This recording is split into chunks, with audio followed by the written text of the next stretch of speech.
Absolutely. Walking Dead's an interesting example of this culture, Grant.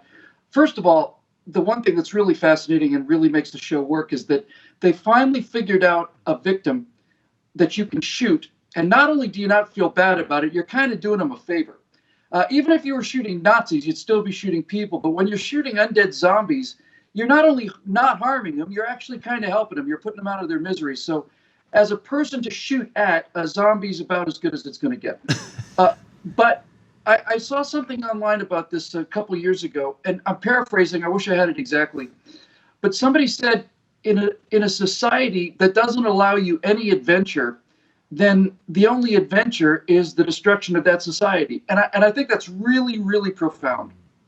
Yeah, and almost frightening in a way, because what we see from so many on the left are stopping really the adventure. And the adventure right now seems to be free speech, and the adventure that takes us on, that is clearly being stopped by those on the left. Not to say that we would ever get to the point where there is flat out chaos, but I hate to be like a fearmonger type guy, but I will tell you, I've stocked up on ammunition. I have food and water in the house. I'm not a prepper by any means, but I'm ready for whatever might go down.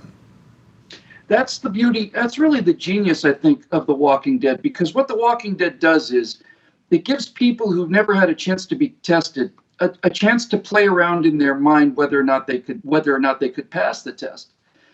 We're not likely to have to go to war in this country and just go out there and start blowing away moving targets. But a lot of people in the society who've led such a cush life and everything's so secure just wonder how they would do. And The Walking Dead gives gives ordinary people a chance to kind of put themselves in a crisis situation and imagine how they're doing. And as you say, it's about the only time in the left-wing pop culture where knowing how to use a weapon is not only just not frowned upon, it's the difference between life and death.